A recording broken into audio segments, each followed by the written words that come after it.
Seu filhinho veio pensando que me fazer medo. Não, Roque, você... Eu tenho medo de você. E eu tenho Vai, arreia a mão da minha cara, arreia a mão da minha cara, arreia. Eu não vou... Aê! Olha a fila do velório! Todo mundo vai ver um morto! Esse time Kevs. é uma merda, caralho! Senhoras e senhores, sejam bem-vindos a mais um vídeo deste humilde canal Guiber aqui. E hoje estamos para comentar a respeito dos dois jogos que tivemos ontem, Oklahoma City Thunder vs Denver Nuggets e também Cleveland Cavaliers contra Indiana Pacers. Eu vou comentar os jogos na ordem que aconteceu, primeiro do OKC, depois do Indiana, mas de verdade mesmo eu estou achando surpreendente o que está acontecendo nesses playoffs porque não faz sentido, nada mais faz sentido. O favoritismo dos times não faz mais sentido. Temporada regular, o melhor time da temporada regular, o quinteto mais coeso, o time que tem mais profundidade, o melhor banco de reservas, parece que não tá mais fazendo sentido. Às vezes eu duvido de algo que eu estou assistindo e não estou acreditando. Mas tudo bem, isso acontece, isso é playoff. Se você está chegando por aqui agora e gosta desse tipo de conteúdo a respeito do mundo da NBA com opiniões duvidosas, você chegou no lugar certo, se inscreva no canal, ative o sininho, deixa o like. Ou então você pode deixar pra fazer isso também no final do vídeo, caso esse vídeo te agregue de alguma maneira. Agora, se você for um trash talker raiz, você já vai deixar o like na confiança porque sabe que esse vídeo foi feito pra você. Agora, sem mais enrolação, bora começar por OKC e Denver. Uma observação que eu já gostaria de começar pontuando. Eu estava muito ansioso por essa série, porque eu queria ver o quê? Eu queria ver Shai Gilgeous-Alexander, o atual MVP, contra Nikola Jokic, o ex-MVP. E eu digo que o Shai é o atual MVP porque eu tenho absoluta certeza que a NBA não vai entregar outro prêmio de MVP para o Nikola Jokic sem ele ter ganho mais um título da NBA. Assim aconteceu com o LeBron em 2013, assim aconteceu com o Jordan em 90 e todos, e assim vai acontecer com o Nikola Jokic. Ele precisa se provar mais uma vez, ser o líder para levar um time a um título para ele ganhar mais um MVP, porque ele já tem 3. Ele vai entrar na prateleira de 4 títulos, igualando com lendas históricas como LeBron Raymond James. Então, por mais que o meu voto seria pra ele, ele não ganha. E agora eu tô me estendendo muito a respeito do prêmio de MVP. Mas eu gostaria de ter visto mais um Shai contra Jokic. Um que esses dois são capazes de fazer dentro de quadra numa melhor de 7 jogos. Mas sabe o que a gente tá vendo de fato? A defesa do OKC, que é a melhor defesa do campeonato, que tá entre as melhores da história, contra uma defesa sólida do Denver Nuggets, que eu nem sabia que eles tinham essa defesa. Em que colocação ficou a defesa deles da temporada regular? A defesa deles ficou de número 22. Teoricamente, a 8ª pior defesa da competição. E não faz sentido. Com o nosso mano Shai Gilgeous-Alexander na parte ofensiva, quando coloca 2, 3 caras no caminho dele pra ele chegar no aro, quando coloca um maluco pra ficar, mano, colado nele como um chiclete pra não deixar ele arremessar na meia distância como ele gosta de arremessar, ou senão mesmo quando ele tem um maluco colado, o cara que estiver mais perto vai dar aquela ajuda, vai dar aquela incomodada. Inclusive, uma das coisas que me incomodaram no primeiro jogo, ele se tornou omisso no final do jogo, na hora de que o time precisou mais dele pra definir. Inclusive, acho que a última posse ele tentou cavar uma falta, eu fiquei bolado com isso. Falei, cara, você tá no seu melhor esporte, você tá na sua melhor região de arremesso, e você vai tentar forçar uma falta ao invés de você tentar o seu arremesso? Cara, isso não é a atitude de um cara que é MVP, pô. Ele fez um jogo ruim, tanto que ele sabe que ele foi horrendo, e ele saiu rindo da quadra. Não sei se vocês viram essa cena. Mas de repente aqui ficou muito claro. Vou ter que dar uma diminuída no contraste aqui. Cara, o Isaiah Hartenstein marcando Nikola Jokic, eu acho que é o melhor defensor que eu já vi no Jokic, tranquilamente. Óbvio que tem toda uma ajuda coletiva, tem a ajuda de dobra do Chet, tem a cobertura do Caruso, tem Lu Dort, que é um bom excelente, um bom defensor. Então, mano, esse time defensivo do OKC é algo lindo de ver. E pela segunda noite consecutiva, eles conseguiram segurar o Jokic em uma partida bem ruim. 25% para 3 pontos, 2 de 8. 7 arremessos convertidos de 22 tentativas. O Jokic fez apenas 3 assistências para 2 turnovers, cara. Vocês têm noção disso? Obviamente ele terminou ainda com 4 roubos, 13 rebotes, 27 pontos. É uma noite meio que comum do Jokic, mas só que esses aproveitamentos e essa quantidade de assistência não é qualquer defesa que consegue fazer no melhor jogador do mundo, cara. O Shai ali também teve uma partida um pouquinho melhor, 8 de 19, 0 bolas convertidas de 5 tentativas para 3, 6 assistências, 6 rebotes, 2 roubos de bola. Mas ainda assim esses 25 pontos foram mais necessários porque alguns jogadores que eles costumavam contar mais na temporada regular não estão aparecendo legal, como o Chet. Então, o Shai ontem apareceu melhor do que nas últimas partidas, achando um pouco mais aquele flow que ele tem na meia distância, mantendo aquela resiliência ofensiva, aquele ritmo de jogo, tanto que o Thunder ficou por muito tempo na segunda metade atrás do placar e recuperou só do meio pro final do último quarto, que foi onde eles apareceram mais, a defesa apareceu mais e fez com que o Nuggets ficasse 3 minutos da etapa final, da metade do quarto final, sem pontuar. Então, alguns jogadores aqui que tem uma importância gigantesca, que não entra em pontuação nesse time, Lu Dort, Isaiah Hartenstein, Chet Holmgren e Alex Caruso. E Alex Caruso ainda chegou a duplos dígitos. Então, aquilo que eu comecei comentando, falando, não faz sentido profundidade, não faz sentido banco. No caso do OKC fez. Calma que eu já vou explicar o que eu quis dizer com aquilo. Porque 3 jogadores do banco de reservas, Caruso, Wiggins e Cason Wallace, todos vieram pra mais de 10 pontos. Enquanto isso, 3 jogadores dos titulares, Chet, Hartenstein e Lu Dort, não conseguiram chegar a 10 pontos. Então, pro OKC, o que eu tenho na minha cabeça que eu entendo de basquete fez sentido. Aí quando você olha pro Nuggets, praticamente todos os titulares jogando mais de 40 minutos. Eles não têm isso, cara. Eles jogam com 6 jogadores basicamente e o 7º jogou menos de 10 minutos, que é o Peyton Watson, que foi um cara que teve uma importância muito grande no último jogo. Não faz sentido, mas eles estão fazendo acontecer. E mais, foi uma partida ruim do Michael Porter, porque se tivesse sido uma partida um pouquinho melhor dele, terminou 1 de 7 de quadra, eles tinham vencido esse jogo. Foi uma partida ruim do único cara que tem mais confiança vindo do banco, que é o Russell Westbrook. 2 de 12 de quadra. Terminou com 6 pontos, entendeu?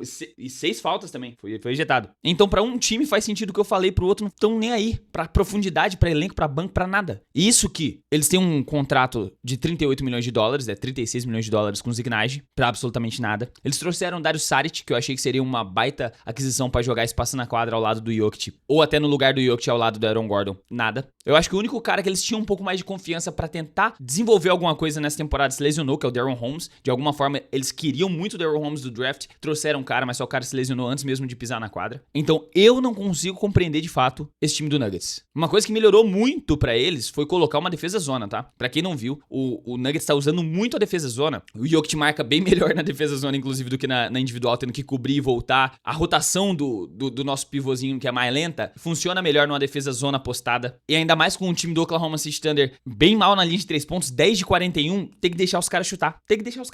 E do outro lado, o Denver Nuggets também tá horrível na linha de 3 pontos, foi o que segurou eles, 11 de 45. Mas eu fiz toda essa volta pra voltar pro ponto em que as defesas decidiram esses jogos. Por quê? O primeiro quarto de Nuggets e Thunder foi 17-8. O time do OKC segurou o time do melhor jogador do mundo a 8 pontos em 12 minutos. Reflita sobre essa frase que eu acabei de falar, tá? Tem aquele plus de que todo mundo tijolou pra 3 pontos do time do Nuggets? Tem. Só que mérito demais pra defesa do OKC. E o OKC abriu uma certa vantagem confortável. Na segunda metade, o time do Nuggets conseguiu abaixar essa vantagem pra 5 pontos. Começaram a fazer aquela bolinha de 3 cair, eles viraram o jogo no meio do terceiro quarto. E essa vantagem perdurou até mais ou menos a metade do último quarto, onde o OKC tomou conta do jogo. Mais uma vez, por causa da defesa, deixando o Nuggets sem pontuar por aproximadamente 3 minutos. E dessa vez eu coloquei aqui um último asterisco. SGA, né, Shai Gilgeous-Alexander, não fugiu da responsabilidade e não tentou cavar uma falta nas últimas posses. Tentou definir o jogo. E aí eles saíram com a vitória. Partidaça, essa série tem tudo pra ser uma melhor de 7 jogos e eu estou gostando muito. Talvez essa seja a série que eu mais estou gostando da pós-temporada. Mais até do que a do Knicks, mais até do que a do Cavs, mais até do que a do Minnesota e o Golden State Warriors. Agora vamos falar um pouquinho sobre a partida de Cleveland Cavaliers contra Indiana Pacers. Eu tenho poucas anotações, tá? A maioria das anotações vão até o terceiro quarto. Porque se você olhar o melhor time da temporada regular, o melhor time da Conferência Leste, os caras que fizeram um recorde absurdo de vitórias consecutivas, entrando pro top 3 da história, melhores inícios de temporada regular, gente cogitando, inclusive, gente aqui, ó, cogitando que esses caras poderiam quebrar o recorde do Golden State, poderiam chegar a 70 vitórias e acabaram dando aquela afrouxada no final, não chegaram. Você me falar que esse time está tomando um apavoro daqueles para o quarto colocado Indiana Pacers, você provavelmente vai estar agora preparando seus dedinhos para digitar aqui nos comentários. Eu sempre soube. Não, você tá mentindo.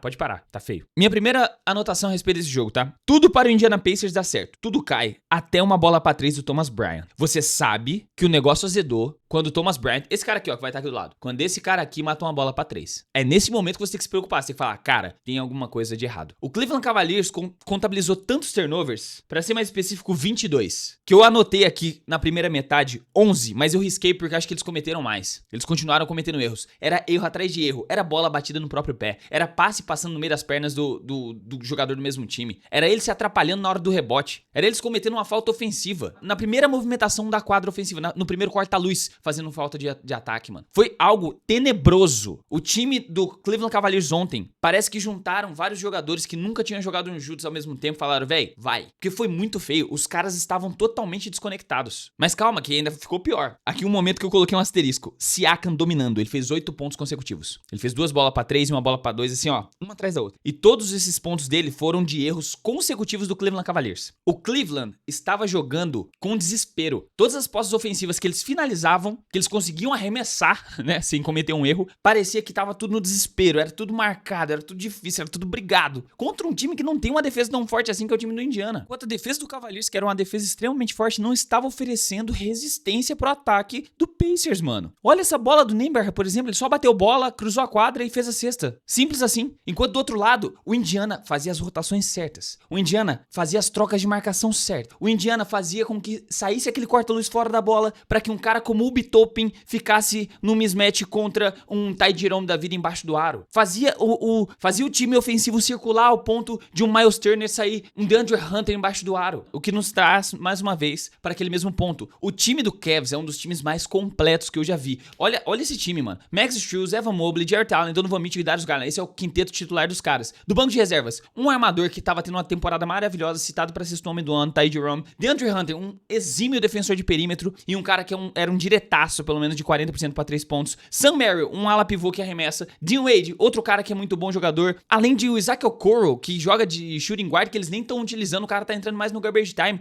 Inclusive, nessa partida ele jogou mais porque o time jogou a toalha no meio do terceiro quarto. No último quarto, nenhum titular entrou em quadra. Cara, não faz sentido. Olha isso, eu anotei múltiplos momentos em que eles ficaram minutos sem pontuar. O último de todos foi no segundo quarto. 3 minutos e 40 segundos sem pontuar o time do Cavs. Você tá me falando que a defesa do Indiana é forte ao ponto de fazer o quinteto All-Star, o quinteto de All-Stars, eu acho que só o Max Strus, que nunca foi All-Star desse quinteto, ficar sem pontuar por quase 4 minutos. E quando saiu o ponto foi de lance livre. Foi do Donovan Mitchell, eu ainda lembro desse. Coloquei outro asterisco aqui, ó. Arremessos ruins. Bolas pra 3 forçadas, sem fazer jogadas. Eles não tinham jogada. O time do Cavs parecia que não tinha jogada nessa partida. Tipo, não tinha o que fazer. E tava tudo dando tão certo pro Indiana Pacers. Tipo, eles estavam tão inviáveis de errar que em determinado momento você pode até confundir o Obi Toppin com o Dr. J. Ele fez um lance igualzinho, cara. Passando por debaixo da tabela, assim, ó, ao contrário, flutuando no ar, fazendo aquele reverso com a mão só. E a vantagem foi abrindo de maneira exponencial, que eu tive que riscar 4 vezes aqui a pontuação. Eu coloquei aqui, ó, chegou a 18. Aí eu risquei. Aí eu assisti mais 4 minutos de jogo. Chegou a 28. Aí eu risquei. E aí, por fim, chegou a 41. No segundo quarto, teve um colega meu que me mandou uma mensagem na hora. Irmão, você tá assistindo isso? Já uparam essa primeira metade do jogo no site proibido com X lá, X Vidros. É um site de uma vidraçaria, pra quem não sabe. Eles foram pro intervalo depois de uma corrida de 17-0. Eles fizeram 17-0. Aí o Cavs fez 2 pontos. Assim, nas últimas posses mesmo. E eles vieram e mataram mais uma bola de 3. Então foi 20-2 nas últimas posses do segundo quarto. E foi ali, depois de tomar um sapeco de 41 pontos. Acho que eles ficaram com inveja do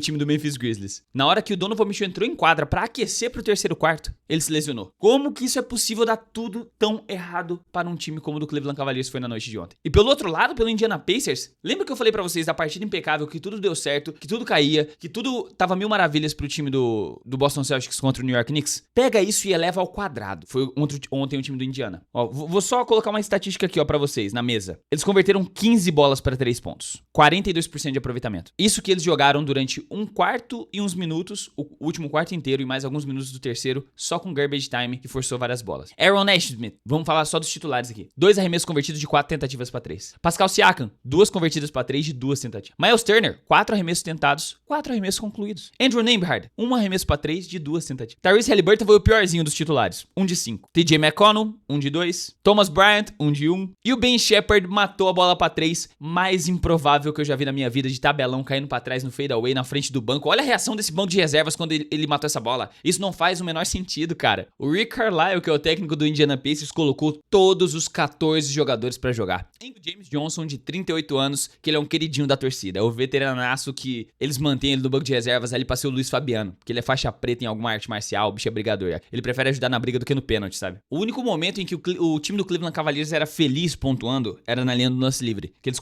converteram 27 de 30 lances livres. Porque fora isso, foi só um atropelo. Sem esquecer que tivemos aquele momento do arreia, né? Dessa vez o Maturin veio e deu um leve jab no meio do peito do DeAndre Hunter. DeAndre Hunter respondeu com um empurrão nele. Maturin ejetado, tomou a flagrante 2, enquanto DeAndre Hunter permaneceu em quadra, tomou a falta flagrante 1. A partida ainda terminou mais aliviada, foi 129-109, porque o time reserva do Indiana ainda entrou com gás. Mas só que eu quero te perguntar uma coisa. O Cavs iniciou o último quarto entregando a toalha de uma maneira que os 5 em quadra eram Craig Porter Jr., Javonte Green, Jalen Tyson, Tristan Thompson e Isaac Okoro. O Isaac Okoro eu tiro dessa conta, mas os outros 4 eu nunca vi entrar em quadra. Tipo assim, numa partida sem ser garbage time. Então o último quarto dos caras foi o garbage time. E foi esse time que tirou essa diferença, tá? Foi esse time que fez com que ficasse menos feio no placar final, pra quem não acompanhou a partida. Mas foi uma surra de gato morto, até ele mear. Então, minha rapaziada, resumo sobre essa série e resumo sobre esse confronto. Em nenhum momento, tirando o jogo passado, tirando o jogo que eles ganharam, eu senti que o time do Cleveland Cavaliers Cavaliers era superior ao time do Indiana. O time do Indiana foi melhor em todos os aspectos do que o Cleveland Cavaliers. Na defesa, no ataque, nas jogadas, na postura, na imposição dentro de quadra. Eu entendo que os 2 primeiros confrontos foi judiado porque eles estavam bem desfalcados, o time do Cavaliers, mas o jogo passado, que foi a primeira vez que eles jogaram juntos, saudáveis, o que eu vi eles fazerem me deixou animado. Eu falei, aqui tá o time que eu vi jogar muito, os caras tão diferentes, todo mundo saudável. Ontem isso não importou nem um pouco. Ficaram sem o Donovan Mitchell na segunda metade, ok, mas na primeira metade tava todo mundo, não tinha ninguém lesionado. Os 2 pivôs dentro de quadra, Jarrett Allen e Evan Mobley, estavam sendo manipulados em quadra ao ponto de nenhum deles conseguir ajudar no garrafão. Tava os 2 marcando o perímetro, enquanto embaixo ficava Max Strus, enquanto embaixo ficava Ty Jerome, enquanto embaixo ficava um mismatch com Darius Garland. O ataque do Indiana Pacers fez os caras de criança, brincou com eles dentro de quadra. Não é impossível agora eles retomar um 3-1, porque não pode deixar o time mais vitorioso da temporada regular gostar da série, mas só que do jeito que o Indiana tá indo, torcedor do Cavs, a melhor temporada desde a saída de LeBron vai por água abaixo. Então, minha rapaziada, essas são as minhas opiniões sinceras sobre as partidas de ontem, as minhas observações, assim, de tudo que eu consegui acompanhar. E eu quero saber a opinião de vocês, o que vocês estão achando, de verdade. Vamos para aquele momento do Valeu Demais, onde a gente responde as perguntas que vocês mandam aqui embaixo. E eu já gostaria de começar agradecendo porque vocês ajudam a manter esse canal de pé. Vamos lá. Meu mano, caramba, meu mano Adalton tá endinheirado, tá? O cara mandou R$27,90, fala dele. Parabéns pelos seus comentários, acompanho sempre. Qual seria a colocação do Denver Nuggets na temporada regular sem o Jokic? Meu mano Adalton Araújo Moura, muito obrigado pelos 27 gigantes, tá? E mano,